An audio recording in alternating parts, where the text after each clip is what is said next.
ബഹ്റൈനിലെ American 5ാം കപ്പൽപ്പട അഥവാ US fifth ഫ്ലീറ്റിനെ തകർക്കാൻ Iran ഇത്രയധികം ശ്രദ്ധ കേന്ദ്രീകരിക്കുന്നത് എന്തുകൊണ്ടായിരിക്കും? ഇറാൻ തുടർച്ചയായി ആക്രമിക്കുന്നത് ബഹ്റൈനിലെ ഈ സൈനിക താവളത്തെയാണ്. എന്താണ് അമേരിക്കയും 5ാം കപ്പൽപ്പടയും? എന്തിനാണ് ഇവർ ബഹ്റൈൻ കേന്ദ്രമായി പ്രവർത്തിക്കുന്നത്? അമേരിക്കയുടെ മേഖലയിലെ താല്പര്യം എന്താണ്? ഇത് വെറും കപ്പൽപ്പടയല്ല, മറിച്ച് യുദ്ധതന്ത്രങ്ങൾ, രഹസ്യാന്വേഷണം, കടൽക്കൊള്ള തടയൽ, രാഷ്ട്രീയം തുടങ്ങി ഒട്ടനവധി മേഖലകളുടെ സമഗ്രമായ ഒരു ഡാറ്റാ ബേസ് കൂടിയാണ് അമേരിക്കയുടെ ഫിഫ്ത്ത് ഫ്ലീറ്റ്.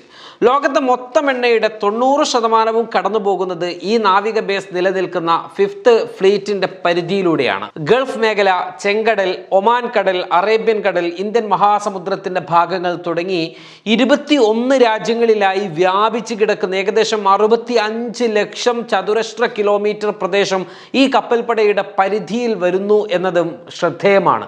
ലോകത്തിലെ ഏറ്റവും തന്ത്രപ്രധാനമായ 3 ജലപാതകൾ, ഹോർമുസ് കടലിടുക്ക്, സൂയസ് കനാൽ, ബാബൽ മന്ദം, ഇതിന്റെ നിയന്ത്രണത്തിലാണ് എന്നതും എടുത്തു പറയേണ്ടതാണ്. 1990കളിൽ സോവിയറ്റ് യൂണിയന്റെ പതനത്തിന് ശേഷം പശ്ചിമേഷ്യയിലും മധ്യേഷ്യയിലും അമേരിക്കൻ ആധിപത്യം ഉറപ്പിക്കാനായി ഇറാൻ, ഇറാഖ്, പാകിസ്ഥാൻ, അഫ്ഗാനിസ്ഥാൻ എന്നിവരെ ലക്ഷ്യം വെച്ചാണ് ഇത് സ്ഥാപിതമായത്. 2001 അഫ്ഗാനിസ്ഥാൻ അധിനിവേശം, 2003 ഇറാഖ് അധിനിവേശം, 2005 ഇറാൻ വിരുദ്ധ നീക്കങ്ങൾ, 2023 മുതൽ 2025 വരെ യമനെതിരെയുള്ള ആക്രമണങ്ങൾ എന്നിവയിൽ ഈ കപ്പൽപ്പട പ്രധാന പങ്ക് വഹിച്ചിട്ടുണ്ട്. നിലവിൽ 2026 ഇറാനെതിരെയുള്ള ആക്രമണങ്ങൾക്കായി അമേരിക്ക ഉപയോഗിക്കുന്ന പ്രധാന ശക്തി കൂടിയാണ് ഇത്. എല്ലാ യുദ്ധ പദ്ധതികളും ഉത്തരവുകളും സൈനിക വിന്യാസങ്ങളും പുറപ്പെടുന്നത് ഇവിടെ നിന്നാണ്. ഏകദേശം 15,000-ഓളം വരുന്ന അമേരിക്കൻ സൈനികർ ഈ കപ്പൽപ്പടയുടെ ഭാഗമായി ഇവിടെ പ്രവർത്തിക്കുന്നുണ്ട്. 30-ലധികം യുദ്ധക്കപ്പലുകൾ ഇവിടെയുണ്ട്. ഇതിൽ തന്നെ ഡെസ്ട്രോയറുകൾ, അന്തർവാഹിനികൾ, മൊബൈൽ വിമാനവാഹിനി കപ്പലുകൾ എന്നിവ ഇതിൽ ഉൾപ്പെടും. 5ാം കപ്പൽപ്പട വെറുമൊരു കപ്പൽക്കൂട്ടം മാത്രമല്ല, മറിച്ച് അത്യാധുനിക സാങ്കേതിക വിദ്യയുടെയും പ്രഹരശേഷിയുടെയും ഒരു കേന്ദ്രം കൂടിയാണ്. വിമാനവാഹിനി കപ്പലുകളിലായി 100 കണക്കിന് അത്യാധുനിക യുദ്ധവിമാനങ്ങളും സജ്ജീകരിച്ചിട്ടുണ്ട്.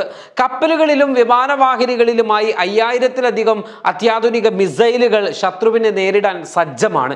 യുദ്ധതന്ത്രങ്ങൾ, രഹസ്യാന്വേഷണം, രാഷ്ട്രീയ നീക്കങ്ങൾ എന്നിവ ഏകോപിപ്പിക്കുന്ന ഒരു സമഗ്ര ഭരണ നിർവഹണ കേന്ദ്രം കൂടിയാണ്, അഥവാ അഡ്മിനിസ്ട്രേറ്റീവ് സെന്റർ കൂടിയായിട്ടാണ് ഈ ഫിഫ്ത്ത് ഫ്ലീറ്റ് കേന്ദ്രം പ്രവർത്തിക്കുന്നത്.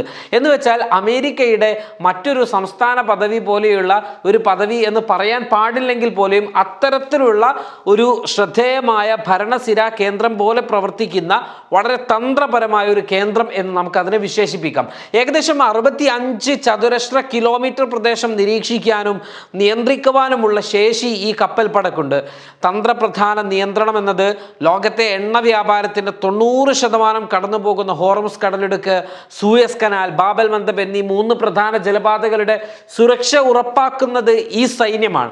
ഈ കപ്പൽപ്പടയെ തകർക്കുക എന്നതിനർത്ഥം പശ്ചിമേഷ്യയിലെ അമേരിക്കൻ ശക്തിയുടെ ഏകദേശം 75% ഇല്ലാതെയാക്കുക എന്നതാണ്. ഇത് തകർത്തു കഴിഞ്ഞാൽ ഇറാന് കാര്യങ്ങൾ വളരെ എളുപ്പമാണ് എന്നാണ് ഇറാൻ കരുതുന്നത്. എന്നാൽ ഇറാൻ കരുതുന്ന പോലെ അത്ര എളുപ്പമൊന്നുമല്ല അമേരിക്കയുടെ ഈ ഇരുമ്പ് മറ ഭേദിക്കുക എന്നത് ഇറാന് നന്നായിട്ട് അറിയാം.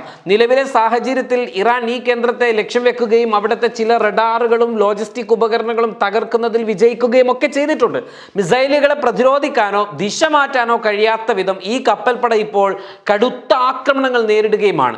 റഡാർ സംവിധാനങ്ങൾ തകർന്നത് കാരണമാകാം 3 F-15 യുദ്ധവിമാനങ്ങൾ അബദ്ധത്തിൽ വെടിവെച്ച് ഇട്ടത് എന്നാണ് യുഎൽ സെൻട്രൽ കമാൻഡ് സെൻകോം പറയുന്നത്. ഈ കപ്പൽപ്പടയുടെയും അതിൻ്റെ ആസ്ഥാനത്തിൻ്റെയും തകർച്ച ഇസ്രയേലിൻ്റെയും അമേരിക്കയുടെയും പ്രതിരോധ ആക്രമണശേഷിയെയും രഹസ്യാന്വേഷണത്തെയും ഒക്കെ ദോഷകരമായിട്ട് തന്നെ ബാധിക്കും എന്ന് ഉറപ്പുണ്ട്. അതുകൊണ്ട് തന്നെ അത് തകരാൻ ഒരിക്കലും അമേരിക്ക താല്പര്യപ്പെടുകയില്ലെന്ന് മാത്രമല്ല, അങ്ങനത്തെ ഏതെങ്കിലും ഒരു സാഹചര്യം ഉണ്ടായാൽ വളരെ ശക്തമായിട്ടുള്ളൊരു പ്രത്യാക്രമണത്തിന് അമേരിക്കയുടെ ഭാഗത്ത് നിന്ന് ഉണ്ടാവുകയും ചെയ്യുമെന്ന കാര്യത്തിൽ തർക്കമില്ല. ഇറാൻ ഇത് പൂർണ്ണമായും തകർക്കുകയാണെങ്കിൽ 2ാം ലോക മഹായുദ്ധത്തിന് ശേഷം അമേരിക്ക നേരിടുന്ന ഏറ്റവും വലിയ സൈനിക ദുരന്തമായിട്ട് ഇത് മാറും. എന്നാൽ അതിനുള്ള സാധ്യത വളരെ കുറവാണ്.